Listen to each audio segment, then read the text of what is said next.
Looking at our world from a theological perspective. This is the Theology Central Podcast, making theology central. Good morning, everyone. I had to look to make sure it was still morning time. Good morning, everyone. It is Tuesday, July the 18th, 2023. It is currently 11:44 a.m. Central Time, and I'm coming to you live from the Theology Central studio located right here in Abilene, Texas. But I have spent the morning in North Carolina. Yes, I have spent the morning in North Carolina at the 2023 National Sword Conference. I've been watching messages all morning. Now, I was a little disappointed. I woke up early, right? Super early, so I could watch their seminar on combating Calvinism. I really wanted to see how they were going to approach and attack the theology of Calvinism. Now, as someone who is Calvinist, obviously, I wanted to see how they, what arguments they were going to present. But sadly, the seminar was not live streamed. So I was disappointed.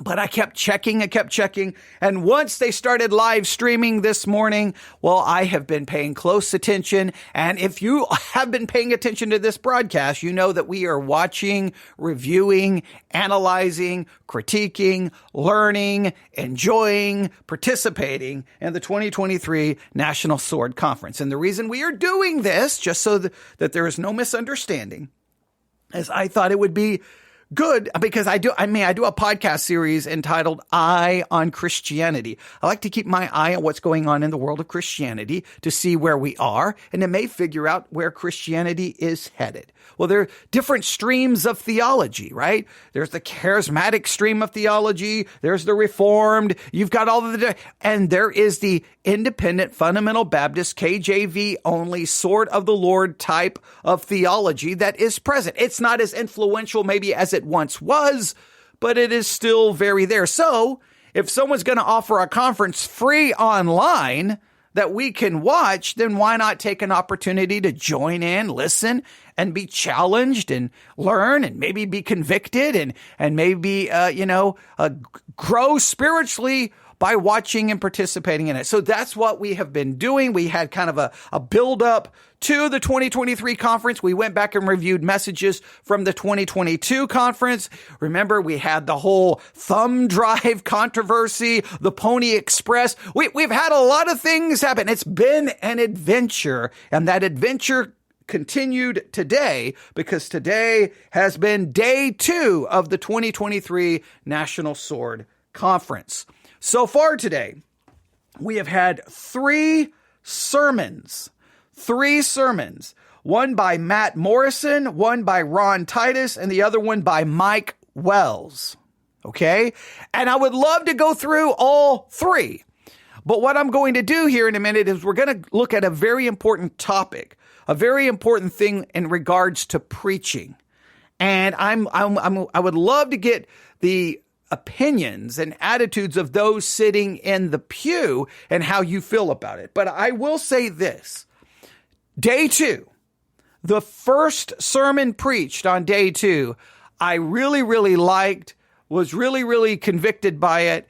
I thought there were some really good things. Now, the way they handle the text, all of the preaching, I'm not a fan of how they handle the text.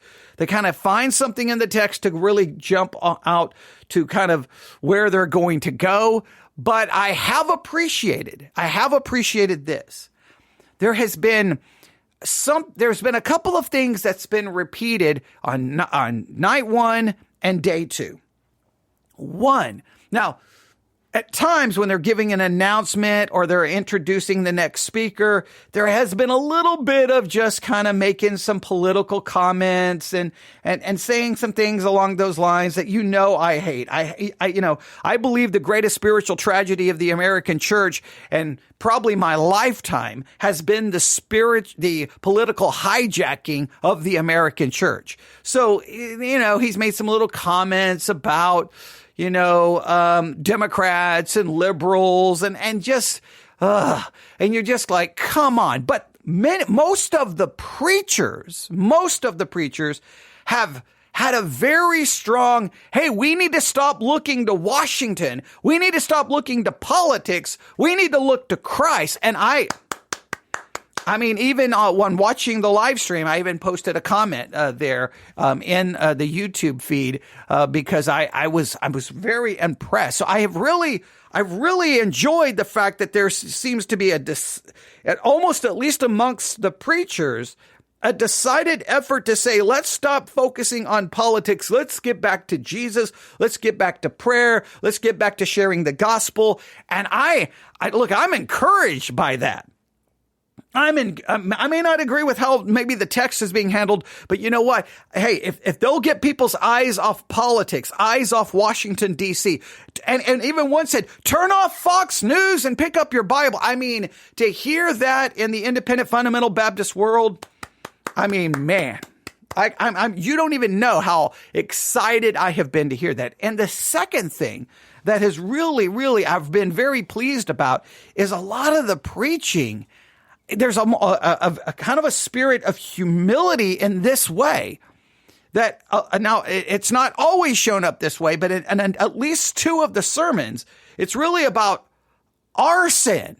Not the problem isn't out there. The problem is inside of us. We need to stop worrying about everyone else's sins and worry about our own sins. Like they really have gone after this. Like, let's focus on ourselves. Let's see our problems. Let's see our sin. Let's see ourselves as the problem. And let me tell you, that has been so refreshing. In fact, I've been blown away about it. And remember, I'm very much familiar with the independent fundamental Baptist world. I mean, my church is an independent Baptist church.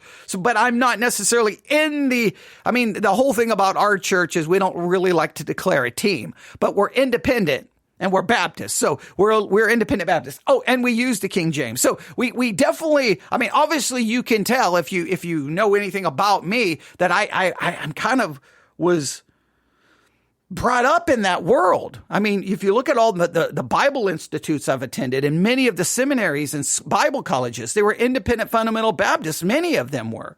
So I'm very familiar with that world. I was ordained in an independent fundamental Baptist church. In fact, I was ordained twice in independent fundamental Baptist churches, and that's a long story. All right, but I am very familiar with that world, and I know I could talk about the good that came from that world, and I can talk about the bad from that world.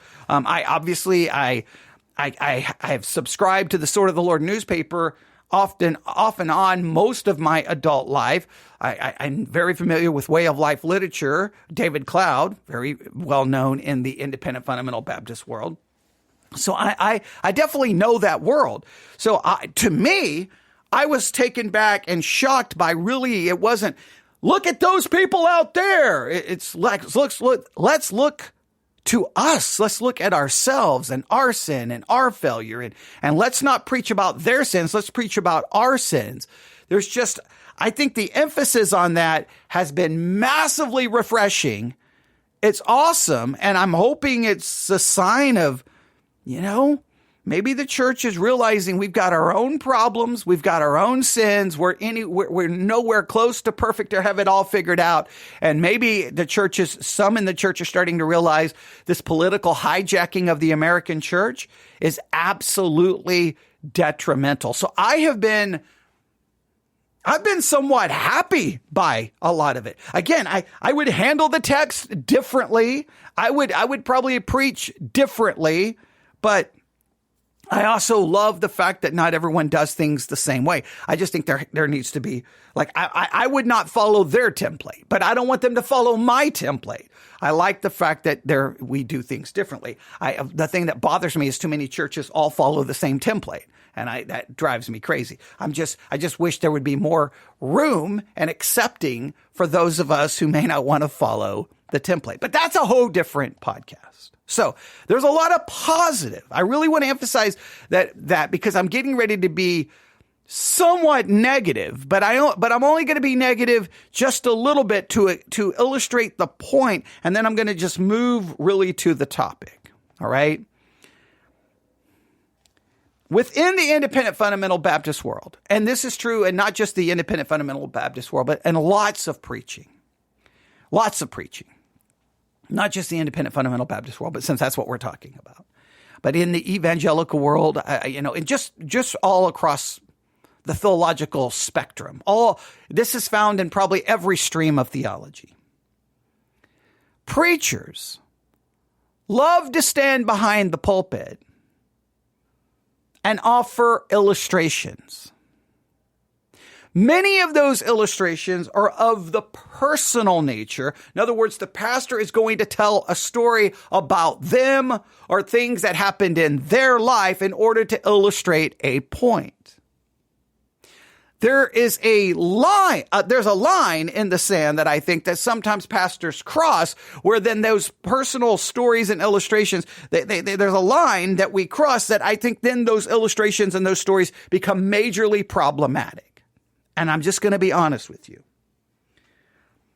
By the time we got to story number 3, by the time we got to pastor number 3 for the 2023 National Sword Conference on day 2, by the time that sermon was over, I'm just going to be honest with you. I was like, what is this sermon really about? Now, it was supposed to be about a phrase used in the book of Hebrews. And I kind of stopped listening to him. I know I shouldn't have, but the phrase is hold fast. And I started looking up all the references in the Bible where the phrase hold fast is used. And I'm like, okay, this is a really good idea.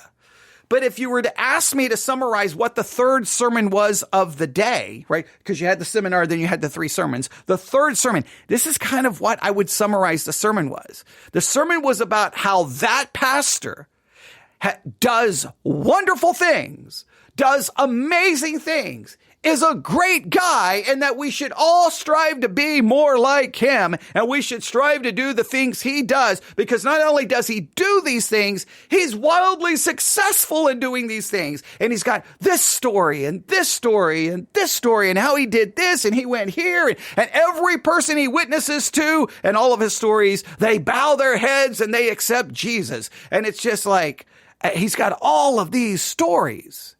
And it was hard for me to if you say, what did you learn about the text in sermon number 3? I'm just going to be honest with you. I didn't learn anything about the text. I learned everything about this pastor and all of these wild stories that he has been involved in. And now his thing is, if you're out there soul winning, you'll have crazy stories too. Well, okay. Hey, go soul winning. So you'll have story after story after story after story. Now, I understand maybe from a psychological point, hey, you tell these stories to kind of promote that other people will get excited about that they can experience some of these crazy things as well. But all I could think about when that sermon was over is pastors, personal illustrations, and telling stories. Now, I don't want to focus on, and there was a story, I think, on night 1. I think it was the first sermon on night 1. It was another powerful story where this person had been burned horribly. They'd been burned, and the pastor gets a call to go visit the person. They show up at the hospital. The person is supposed to be quarantined, but he walks in. There's no one around. The family of the burned victim is not around. No one is around. It's an empty building, and he sees the name up on the board, right? He sees the name, and he goes into the room, and the person is bandaged all up because they're burns all over their body, but they're awake. They are awake. Now, it's supposed to be quarantined. I guess there was no signs on the door. I say, hey, this person is medically quarantined. Do not enter in without, protective gear. None of the typical things you would see if you've worked in the medical world. He just walked right in. No one around. No nurses, nobody. There's just no family members, no one. He goes in. He talks to the person, they accept Jesus Christ, right? Okay. Even though they're not in a medical induced coma because they have so many burns all over their body to deal with the pain. They're not drugged up. They're able to have a conscious, understanding, and they make a decision for Christ, and then he leaves. And then supposedly days later, he meets the family member. How's so-and-so? Oh, we're sorry. That person passed away and we never got to see them. What do you mean you never got to see them? Well, they were quarantined and nobody could go in. The family was never allowed to see the person. And go, well, I got to go. And then he tells us, I got to go in and I talked to the person, and I gave them the gospel, and they come to Jesus Christ. This amazing story. Now, you can interpret it any way you want, but it was, once again, it was about, he was there, and he wanted the story to be about Jesus, about this, how this person who was hopeless and helpless with all these burns reached out and touched the hem of Jesus' robe and was, in a sense, spiritually healed, not physically healed. So he wanted to try to use it to illustrate Jesus, but it really became about how he was involved in this kind of supernatural event where everybody just happened to be gone, and he walks in through the quarantine, and is it about Jesus or is it about him? So between that story and then the last sermon where all I felt it was one story after another story after another story after another story, I grabbed my journal and I wrote this. What are the dangers of personal stories and illustrations when preaching and teaching? Now, before we do anything else, let me first and foremost confess my own failures in this area. When I was a young pastor, or even before, I wasn't even a pastor yet. When I was young, in the independent fundamental Baptist world, we would be called preacher boys. When I was a young preacher boy and I got a chance to preach, I thought that you needed to have these stories. You have to have stories. You've got to have stories. Well, I had a lot of stories, right? Because of all the horrible things that happened to me growing up. So I had horrible stories. And I've even told you the story of how I was trained to go around giving my testimony at churches. I was literally driven around by the pastor, and I was literally told at what point in the story to cry. I was literally being trained in how to tell my story in a way that would be more emotionally impacting. And that is so manipulative, right? But my story, see, the fact I had a story is one of the reasons I got put behind the pulpit so quick, right? And then all of the preaching I would listen to, I've even told the story of how we were shocked. We went to a conference in Dallas with our pastor. This person tells this story, this horrible, tragic story about something that happens to him and his family. The next Sunday, we're sitting in church, and our pastor tells that story as if it happened to him. We confronted the pastor. Like, that's straight up a lie. And he's like, you're straining at a gnat. And I'm like, I'm straining at a gnat. What in the world? And so I've seen some crazy things happen, but I learned that you're supposed to tell stories. So early on in my preaching, I did a lot of that. When I worked with the youth group, tell stories. And in my preaching, tell stories. And I'm just going to be honest with you. Sometimes those stories, I don't know how accurate they were. Sometimes those stories, you could argue, embellished or exaggerated parts of it. I am not innocent here. I do not stand in front of you or sit in front of you in front of this microphone with clean hands, because I thought you have to tell these stories, and the stories need to be big, and the stories need to be exciting, and the stories need to be engaging, and the stories need to be entertaining, because that's a part of preaching. Now, the older I got, the more I started calling the ethics of this into question. I started having problems with it, but I still struggle today with really this. How many stories? What is the correct role of stories and illustrations in preaching? When you're sitting in the pew and you're listening to a sermon and there's lots of these personal illustrations and these personal stories, how many are too many? And how do those stories impact you? Do you feel the stories and illustrations actually illustrate the text, or do you feel they distract from the text? Do they make the sermon more enjoyable or less enjoyable? Now, I've been in sat in a church service, and then afterwards people talk about how great the sermon was. But when they start talking about it, they talk about the story or the illustration, not the actual message. Where is that line in this? Where is the line in the sand? Where is the line? I don't know where the line is. I know I'm using, I think my Texas accent's coming out there. Lion? No, I'm not talking about a lion in this, line. Okay, all right, there. My West Texas accent, I think, is coming through there. But you get the idea. Where is it? So I wrote down 5 dangers that I think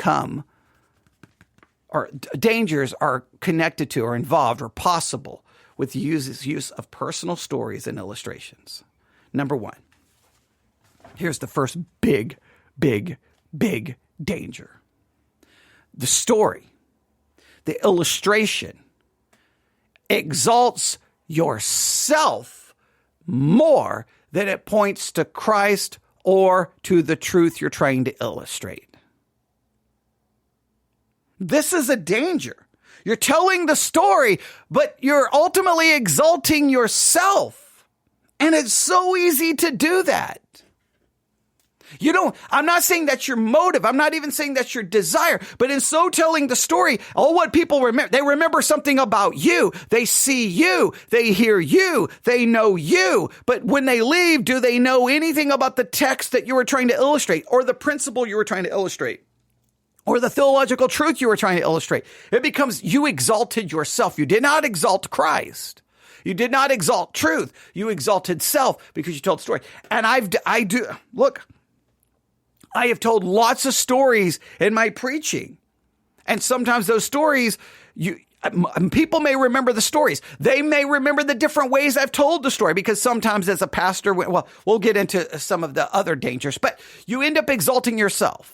People remember you and they think, they draw a picture in their brain or in their mind of what they think they know about you based off the stories you tell in your preaching. Meaning, wait a minute, in some ways, like at least I romanticize this. What you would want to happen in theory is when you're done after 15 years of preaching, 20 years of preaching, and I know some people say that I'm going to be wrong here because they say the one good thing about using personal illustrations is it lets the people get to know you. But in my romanticized version of preaching and theology, wouldn't it be great that after 20 years of preaching, people know nothing about you? Now, I know there's benefits for them getting to know you, but in some ways it would be better to me. They don't know anything. They don't know anything about my past, but sometimes those stories I think are important, but there's another part of me that kind of now regrets that I've ever told one. Wouldn't it be great that I could stand in front of my people in July of 2023, and if you were to talk to them, like, how long have you been listening to him preach? For 20 years. What do you know about him? Absolutely nothing. I don't even know his first name. I don't know his last name. I don't know where he was born. I don't know where he was raised. I don't know where he went to school. I don't know anything. He's a nameless, anonymous individual who teaches us the word of God. But I do know Christ. I do know scripture. I do know theology. I do know hermeneutics. I do know church history. Would that be bad? There's a part of me that almost thinks that's what we should strive for because everything else is self-exaltation. Now, I understand. I'm going to get emails going, that's a little extreme. I know it's a little extreme, but I think there's so much other stuff that we really think we're doing a good job. Like, I think this is always the question. Now, a lot of times the personal stories, for those who don't preach, they're, at least for me, they're never written down. They're not in my notes. They're not planned. It's like I'm preaching and then all of a sudden I'm thinking, and my mind will tell me that story will help illustrate it. That story, you can connect to it. But when you're done, you have to ask yourself, at least when it's over, what did that do for the text? What did that do for that principle? Did the people get the principle or the story more? Or did my story simply distract them from the principle you were trying to get across? In your mind, you think it's brilliant. You think it's a great idea. But is it just self-exaltation?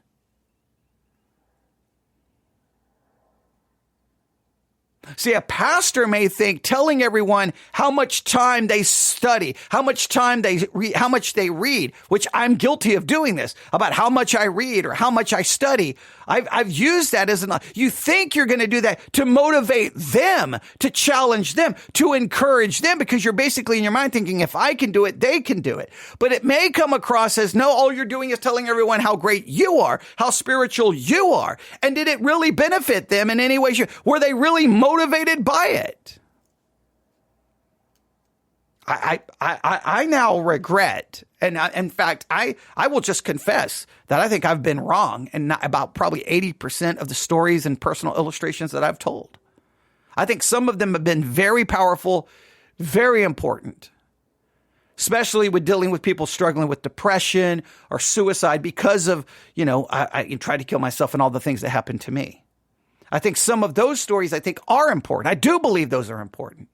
Those are very important. There are other horrible things that happened to me when I was raised. There's other people who've suffered that. So I think there's times I feel like it's good. But if you take the good that arose from it, I think the dangers in many cases outweigh the good. If I could, right now, I would love to be able to go to another church and try to preach for 10 years.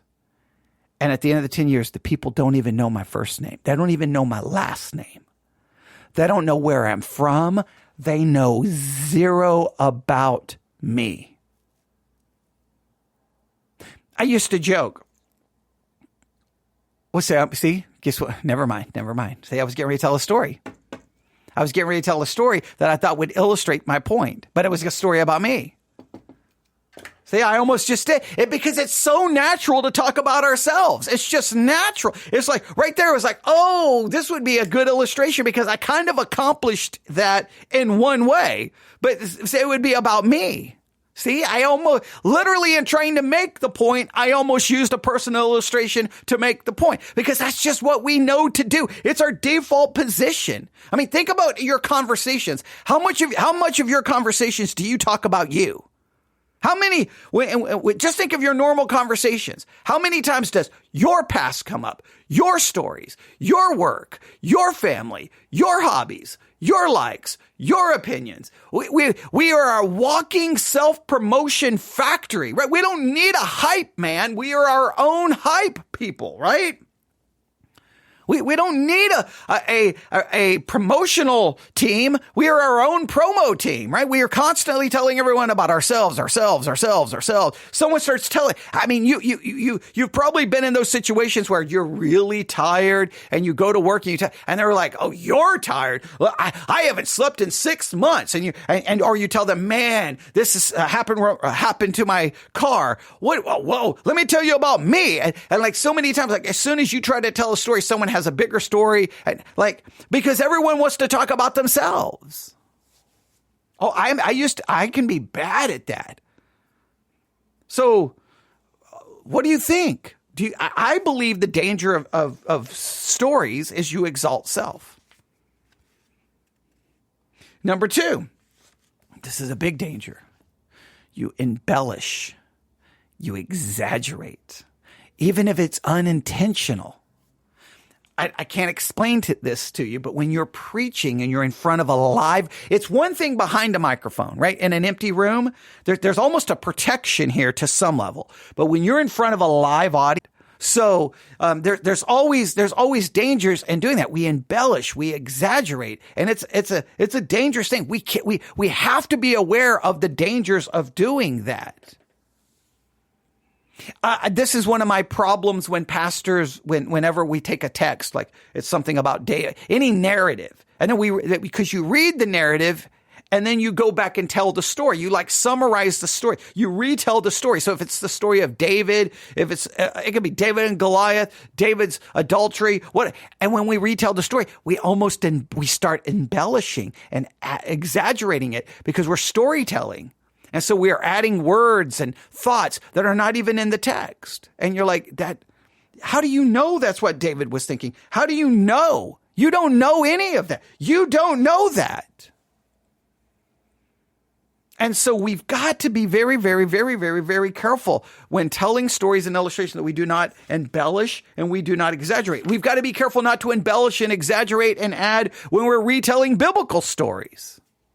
So the dangers of personal illustrations is, number one, it exalts self. Number two, it just screams for embellishment and exaggeration. And remember, sometimes it's not even an intentional thing, but remember, the human heart is deceitful above all things. And that deceitful heart is just as much a part of a Christian as it is a lost person.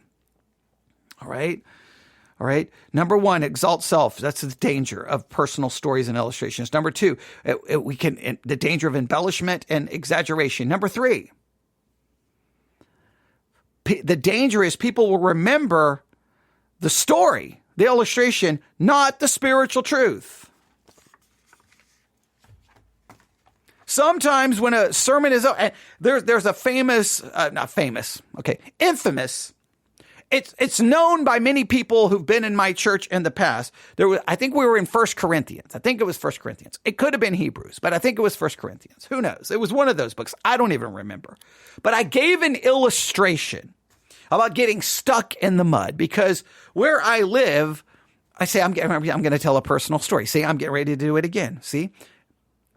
All right. Well, it's not really about me, but okay. I use this story because there's a lake really close to where I live, and that people here in West Texas will bring their 4x4, their big trucks, and they want to go driving all around the lake after it's all mud because they're going mudding is what they would call. And over and over, they get stuck in the mud, and then you'll see a trailer or another truck trying to pull the other truck out. And I talked about getting stuck in the mud. Now, I told up the story. I made it funny. I mean, I was laughing. Everybody was laughing. Everyone loved the illustration of being stuck in the mud. Ask anyone what that was supposed to actually illustrate, and nobody knows the spiritual truth in which I was trying to illustrate. They remember the illustration. They remember the story. So many times when I tell a personal story, I don't know if the people can even remember what the point I was trying to illustrate. They just remember, oh, that's so sad that this happened to him. Oh, this was so sad. That's not what you're supposed to do. If you are telling stories in your sermon, the goal is you're telling the story in order to illustrate a truth. But if the people don't remember the spiritual truth and they just remember the story, then there was no value in the story. The story is more dangerous. It is more dangerous that people leave remembering your illustration, but not seeing or really knowing the truth in which you were trying to illustrate. In fact, the danger is personal stories and illustrations can actually blind people and hide the truth that you're supposedly trying to illuminate. So number one, you exalt self. Number two, you end up, here are the dangers. You could possibly start exalting self. You possibly could be guilty of embellishment or and exaggeration. And number three, the people remember the story. They don't remember the truth. In fact, you could almost say you end up covering up the truth. You end up blinding people from the truth. You end up overshadowing the truth. All right? There's number 1, 2, and 3. Number 4. Here's a danger. Does it really illustrate? Like the danger is you're telling a story and it doesn't really illustrate anything. You think it does. It does. Sometimes the people don't even know why you're telling the story. Sometimes pastors will do this after they tell the story. They will say something. I've heard pastors just like, wait, what was the point I was trying to make? Because you get so lost in telling the story that once you come out of the story, you literally kind of stop going, hey guys, what was the point I was trying to make? You don't even remember the point you were trying to make. Well, that's bad. So there's a danger here. Does it really illustrate? Does it really, are you really illustrating anything or just telling the story? All right. So number one, there's a danger in personal stories and illustrations and preaching and teaching. Number one, the danger of exalting self. Number two, of embellishing or exaggerating. Number 3, of really overshadowing the truth. In other words, the danger here is that the people will remember the story and not the truth. The next danger is you're telling the story, but it doesn't really illustrate anything. In fact, it's just a story. It's almost literally completely disconnected with the point you're trying to make. I've done that on the podcast. I've told a story and then go, like, I almost have to catch myself going, what was the point I was trying to make? And then the 5th danger is just entertainment. It becomes nothing more than just entertaining. Or just, we could put this, it just becomes pure emotionalism. Let's just call it just emotionalism. It's either entertaining, so you're getting people laughing or exciting, or it's sad and you get people crying. It's just emotionalism. You tell the story for an emotional reaction. And it just becomes entertainment. I laughed. I cried. What a great sermon, Pastor. Well, no, it was a great entertainment session. Because the pastor entertained you because it was so good at telling stories. And many people confuse a good storyteller with a good preacher. Many people confuse a great story with a great sermon. Now, Jesus used illustrations. You can't get around that. He did. We have to question what the kind of illustration we're using. And we have to, the thing is, Jesus could use them because he was sinless. Okay, we have to be careful how we use illustrations, especially personal illustrations and personal stories, because I think there's a danger. And I feel like, my own personal feeling, is by the morning session of day 2 of the 2023 National Sword Conference, by the time the 3rd sermon was over, I'm just going to be honest with you. I was like, this is a sermon about him. To me, it exalted him. He's the example. He's the one who's got all the great stories. He did all of this stuff. We should strive to be like him. That's I'm not saying that was his intention. Not saying in any way that was his intention. He probably would tell you that he was trying to illustrate something, but it was just one story. I don't even know. Like if you can go back, if you can go to the swordoftheLord.com, there's a link to the live stream, the day 2, the morning session. It's there. It's 3 sermons. You can fast forward to I think you can fast forward. If you can't fast forward, you can just start watching them. When you get to the 3rd sermon, just count how many personal stories are utilized in sermon number 3. I should have been keeping count. How many personal stories and illustrations were used in that sermon? I think there has to be a number. But we got to avoid these dangers. So when you're listening to preaching and it's personal story and illustration, you need to ask yourself, what is going on? What is happening? What is going on? Again, here are the dangers. Is the pastor exalting self? Listen, I will never accuse a pastor of doing it on purpose. I think it's inadvertent. I don't think it's what a pastor is trying to do. But when the story is over, did that really exalt Christ, the scripture, or the truth, or did it exalt the man? Number 2, now sometimes in the pew, you don't know. But there's sometimes when you listen to some of these stories, you can't help going, I don't know if there's a little embellishment here and a little exaggeration going on here. Because, of course, the pastors tell the story. They never have to provide any proof of said story. But the pastor and the teacher definitely has to ask themselves, am I getting that accurately? And here's the problem in preaching. You don't always, when you use a personal illustration, people can feel like you're embellishing. People can feel like you're exaggerating. People can feel like you're not being accurate because if they've heard the story before, there's a high probability you're going to tell it in a different way. And here's the reason why. Let's say you want to, the point you're trying to make is this. Well, then when you reach into your memories to tell a story, you're going to use that story to fit that point. You're not worried about every detail and chronological order and explaining everything. You're just going to grab the basic idea of the story, just the basic idea to illustrate this point. The next time you try to illustrate a point, you may feel like you need to give the entire story from beginning to end, full detail, full color. Well, people are like, well, wait a minute. The first time you told the story, well, because I didn't give you all the information. That's the problem. Then the people in the pew start questioning and thinking you're embellishing and exaggerating, but you're not even thinking about it as a preacher. You're like, no. I didn't tell the whole story the first time or the second time because I was using only part of it. But see, you've got to try to articulate. You've got to be very careful when you do that. But you've got to be, there's danger of embellishment and exaggeration. And number three, I'm just repeating these. You got to ask yourself, are there people going to remember the truth or are they going to remember the story, the personal story, the illustration? I don't remember any of the points that the pastor this morning who gave all of those stories. I don't think I remember one of his points. I just remember all the stories. Someone punched him while he was preaching.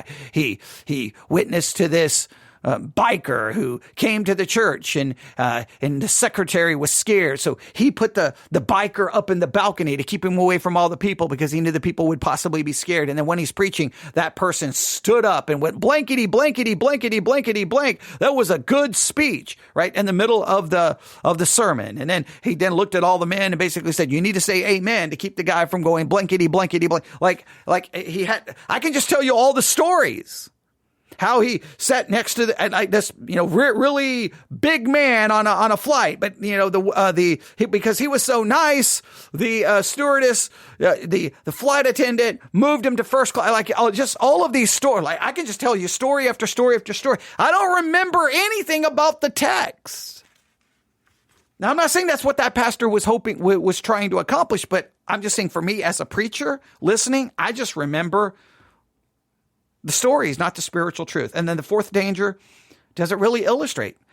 All of those stories today, I don't know what they were supposed to illustrate. I don't think they did. I think they were just stories. Now, he thought they probably did. I just don't think it did. And then the fifth one, a lot of his stories were entertaining. But was it just entertainment? I don't know. That's the dangers of personal stories. That's the dangers of personal illustrations. That is the danger inherent in them. So the next time you listen to preaching, here's what you need to do as a listener. You got to make sure that the story, that the illustration is not somehow convincing you that you're hearing something truly great because you're being entertained, because you're being pulled in. You got to make sure you're not being emotionally manipulated and really missing the text because of how good of a storyteller the person is and because of all the stories. You've got to ask yourself, what was all of those stories about? What did I really get? You walk away going, man, that was a good sermon because you were entertained, because it was interesting, because it was engaging. But what was the sermon really about? So many times when people tell me how great the sermon was, especially when I say I'm going to tell a personal story. But sometimes when you ask people, and they'll say, oh, the sermon on Sunday was so good. And you go back and listen to the same sermon and then come back and ask them some basic questions. You know what? They remember the illustration, the story, the emotions. Sometimes they can't even articulate what the sermon was actually about, but they'll tell you how amazing it was. Don't let yourself be manipulated like that. Ask her, what was the message? What was the sermon about? What was the text? What was the theology? But if all you can remember is the emotion or the story, I'm sorry, all of that blinded you from the text. And you walked away maybe being satisfied, thinking church was so good on Sunday because of how you connected with the emotions of the story. But you're no better off spiritually because you never were given spiritual food. You were given fleshly entertainment. To me, day 2, the sword of the Lord, unfortunately ended with me focused on the dangers of personal stories and illustrations. It started with a really good sermon, I thought really good. And we'll talk about the good one. But since this is the way it ended, I ended kind of discouraged. I was like, that just turned into me, I did this, I did this, I did this, I was involved in this, I was involved in that, I was involved in this, I was involved in that. And it's kind of like, look, I can't speak for them. I just know I already have enough problem with me because I am already constantly exalting self. In fact, self is the root of all of my problems. The last thing I need to do in my preaching is exalt myself. The last thing I need to do in my podcast is exalt self. The last thing I need to do in anything. And look, I am painfully aware of all of my sins in doing that. So I confess that I am guilty in this, and I've been struggling with it my whole Christian life and how to navigate it. And that's why I do such extreme things, right? Church website, my name is not there. I don't put my name. Church sign, I don't put my name. Podcast, I don't put my name. I don't do that because I'm godly. I don't do that because I'm spiritual.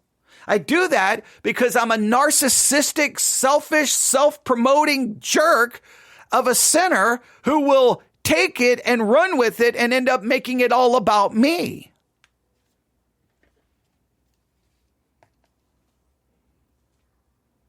Now, even after taking all of those extreme measures, I still have to fight it.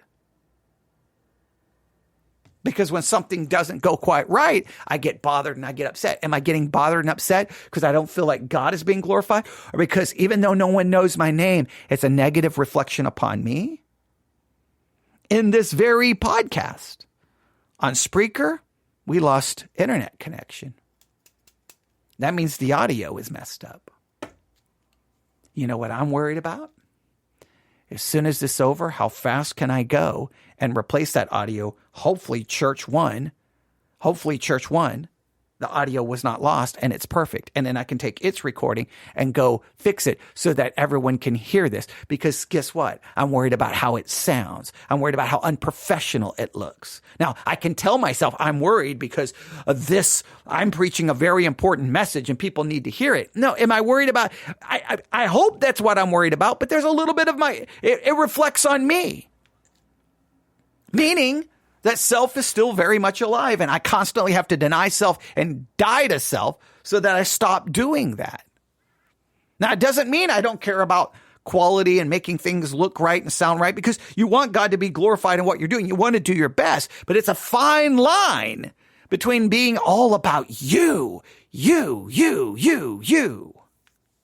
And I make too many things about me. And I need to not do it in my preaching and teaching, and I need to get better at it. So forgive me for all the times I've failed in doing it. Forgive me when you've heard me preach and me teach on this podcast or from the pulpit at Victory Baptist Church, where I have exalted self instead of exalting the truth. If I've ever embellished or exaggerated in any way, shape, or form, or made you feel that way only because of the way I was telling the story, forgive me. If you've walked out of if you've stopped listening to a podcast or one of my sermons and you remember my story and you remember something about me over the spiritual truth, forgive me. If I've ever told stories and it didn't really illustrate the text, forgive me. And if you've ever listened to me and all you got from my story was entertainment, or you got emotionalism and you didn't really get the text, forgive me, because there's no excuse for any preacher to be guilty of these things, but we all are, because the heart is desperately wicked and deceitful above all things. And self constantly gets in the way of preaching the word of God. Don't allow yourself to be manipulated. Don't allow yourself to be blinded from spiritual truth because of pastors who tell big, exciting, well-crafted stories. You can email me, newsif@yahoo.com, newsif@yahoo.com. That's newsif@yahoo.com. The Sword of the Lord National Conference begins again. I don't know if it's going to be live stream. It's called the School of the Prophets. It starts at 1:30. I don't know if it's going to be actually live stream. In fact, it would probably be live right now if it's being live streamed. If not, it will pick back up tonight at 7 p.m. That's 6 p.m. Central. It's 7 p.m. I think Eastern time, whatever North Carolina is. It's the wrong time. If it's not Texas time, it's the wrong time. All right. But so 7 and 8, there's 2 sermons tonight. So if it's not live streaming now, tune in. You can go swordoftheLord.com. Tune in. We'll be talking more about it. And we'll definitely be talking about it more tonight.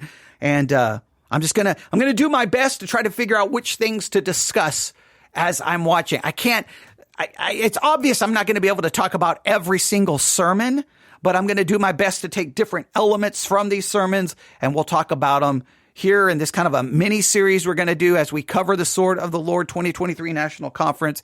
And then it'll show up in, today's focus or my own preaching or wherever. So, hopefully we'll all benefit greatly from it. All right. But thank you so much for listening. Now, yes, I'm gonna stop this broadcast and I'm gonna go in a full-blown panic to go correct the audio that's about to be uploaded to all the podcasting apps because the audio on Spreaker got messed up.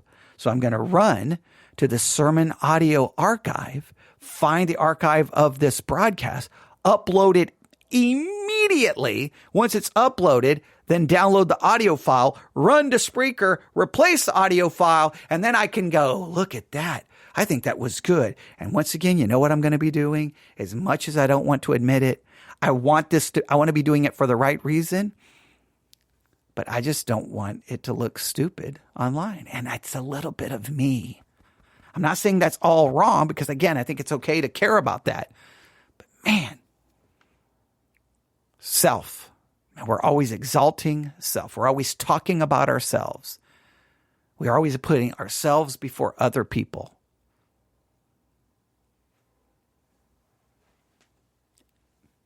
Thanks for listening. God bless.